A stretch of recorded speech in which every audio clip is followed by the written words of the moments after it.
Here we are on part 4 for chapter 6 on revenue, and we're going to be talking about long-term contracts, particularly how do you recognize the revenue, and you have a couple options.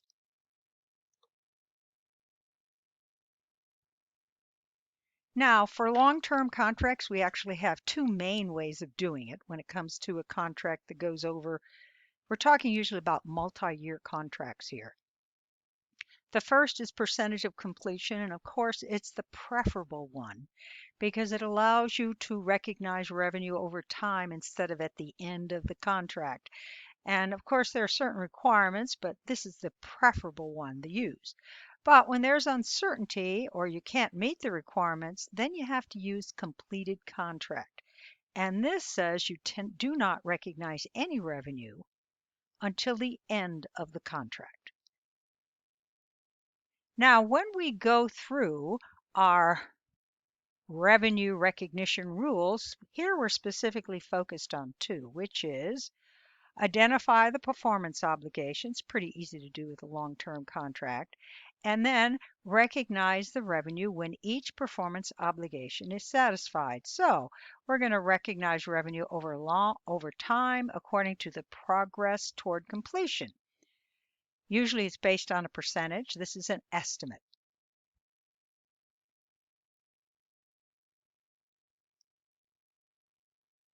Now, a company can recognize revenue over time, use percentage of completion, and there's certain criteria they have to follow.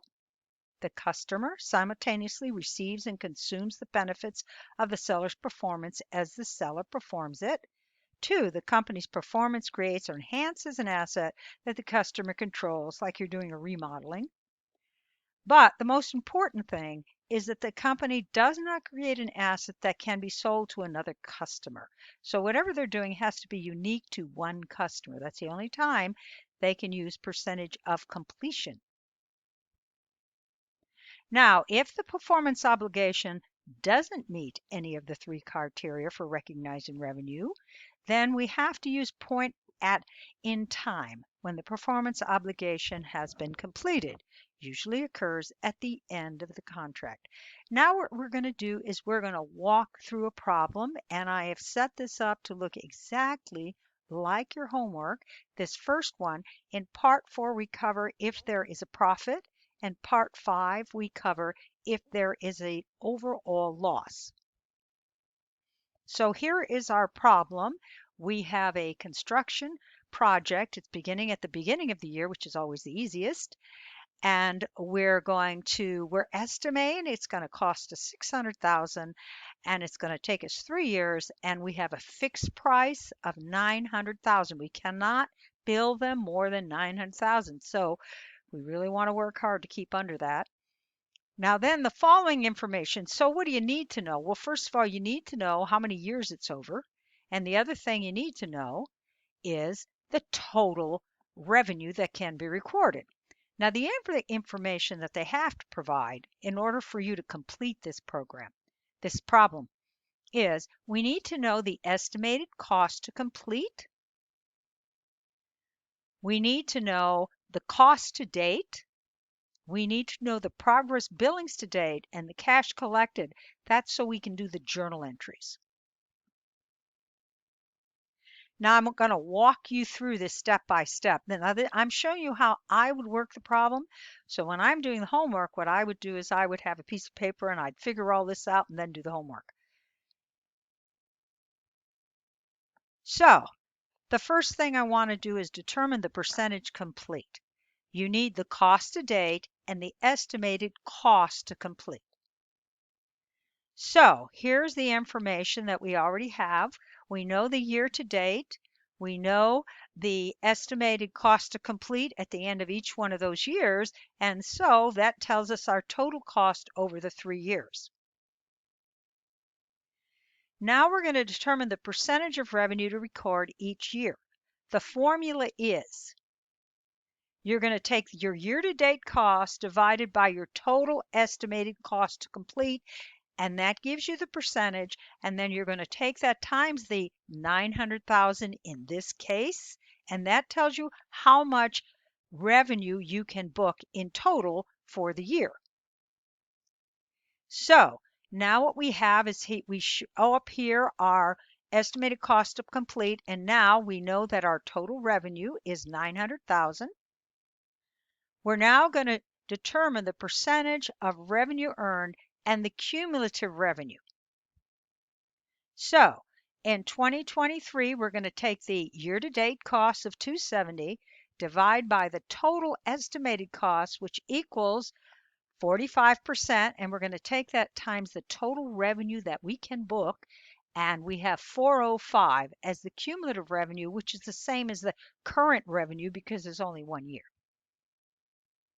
Then next year, we're going to take 450 year-to-date costs divided by our total estimated costs equals 75% complete times 900,000, which means from the beginning of the contract till the end of 2004, we could have booked 675,000 in revenue.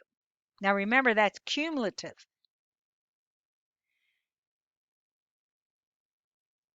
And then we have our last year, and our total costs are 610 divided by the total cost. You make those the same because we're going to book 100% of the revenue. Now that tells us cumulative revenue, but to do our journal entries, we need to know how much we would book each year. Now this format I'm showing you right here is just like what they ask you in the homework. So we have the revenue to date minus any private years, since the first year there is none. And again, the way we got that 405, we worked it in the other on the other slide, but we take 45%, the percentage we worked on the previous slide, times 900,000, and that's how we get that number. Then we take our year-to-date expenses, we subtract them, and that tells us that the profit for the current year is 135,000. Now let's do 2004. Now again, we're going to take the revenue based on 75% times 900,000. But remember, that 675,000 right there is the total revenue that we could have recorded through 2004. But we need to know just the current year. And so we have to subtract the prior year. That tells us we can book 270,000 in revenue. Then we're going to come up with what are our current year expenses. We're going to take our cumulative minus our prior year, tells us 180,000 in the current year, which tells us the profit for 2024 is 90,000. And then in our last year, our total revenue is going to be 900,000 because that's the maximum we can book, minus the prior years, which tells us for this year we're going to have 225,000 in revenue. And then we're going to book our total cost, subtract prior year's cost, expenses that we've recorded, which tells us 160,000 would go to this year. Now, here's the thing. When you add up each year's profit, it has to equal the 290,000, which we're showing there as to date. So remember that. Those are just kind of test figures. Now what we're going to do in the next slide is we're going to determine the amounts you use because you're going to do your journal entries. The first is billings on construction in progress. So we're going to take the billings on construction to date less the prior year will give us your annual billings to date. And if you notice, if you add across, it has to equal 900,000. Now the cash, again, we're going to take the cash collected, which is shown as cumulative. We're going to subtract prior years, and that's going to tell us how much annual cash we have to book. Now you have all the information to do your journal entries. So here's our journal entries, and all of this information is taken from the work that we just did.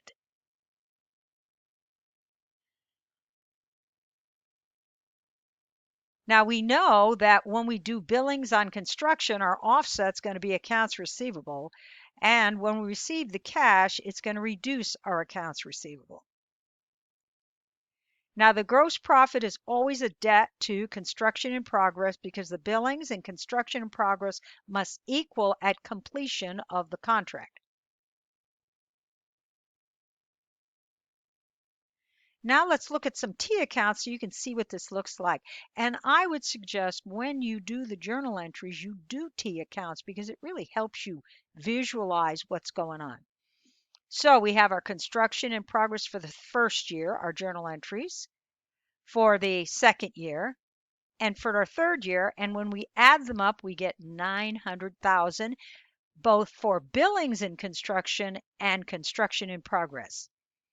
Now what we have to do at the end of the project is we have to clear out these accounts, and we're going to debit billings on construction and credit construction in progress.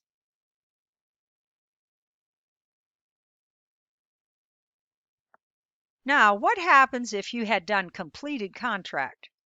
Here's what your journal entries would look like, because we can't book any revenue until the final year.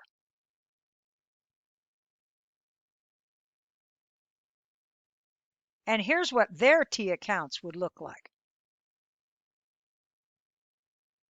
Again, we have to clear it out at year end.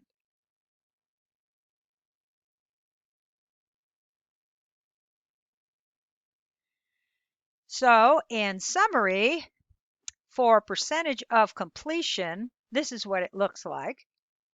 In terms of booking revenue and booking our gross profit, and for completed contract, as you see, we don't book any revenue or gross profit until the contract is complete. Now, what happens if there are losses on the contract? Losses on the long-term contract. Percentage of completion, well, we're booking as we go. But what we must do in the year that we discover that there is a loss, we have to book it.